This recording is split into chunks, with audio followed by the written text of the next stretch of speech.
નમસ્કાર મિત્રો, કેમ છો? બધા મજામાં હશો? તમામ મિત્રોની નવા વર્ષની શુભકામનાઓ, ભાઈબીજની શુભકામનાઓ.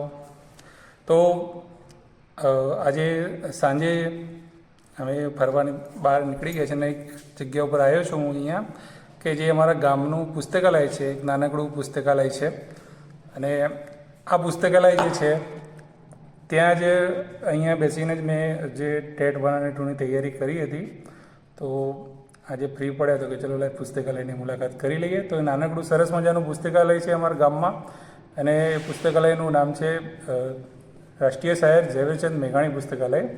તો આજથી લગભગ 4-5 વર્ષ પહેલાં મારા ગામના જે યુવાન છોકરાઓ બધા હતા એમને આ એક પુસ્તકાલય તૈયાર કર્યું અને એના થકી ઘણા બધા તૈયારી કરતા જે પણ યુવાનો જે હોય છે એ લોકોને સારો એવો ચાન્સ મળે છે જેને તૈયારી કરવી હોય ને. તો આ નાનકડું પુસ્તકાલય છે, હું બતાવું તમને. સરસ મજાનું છે, જોજો. અહીંયાથી આપણે પુસ્તકાલયમાં અહીંયા અમે એન્ટ્રી કરીએ છીએ આપણે. તો અહીંયા બોર્ડ છે, જો તમે જોઈ શકો છો, અંદર લખેલું છે રાષ્ટ્રીય શાયર ઝવેરચંદ મેઘાણી પુસ્તકાલય. અહીંયા ભારત માતાનો ફોટો છે, બધું છે. અહીંયા રજિસ્ટર પણ નિભાવવામાં આવે છે.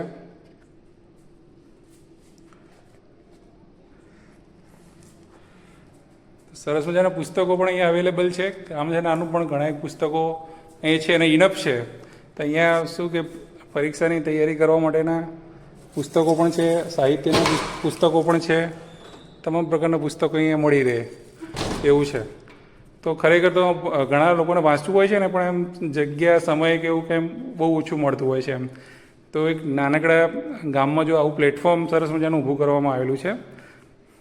સાંજનો સમય છે, હાલ કંઈ અહીંયા કોઈ વાંચવાવાળું નથી, પણ સરસ એમ કે આ જ જગ્યા અહીંયા તમે જુઓ કે વાંચવાવાળા અહીંયા પણ એક ભાઈ વાંચવા બેસે છે, તૈયારી કરે છે, જોઈ શકો છો.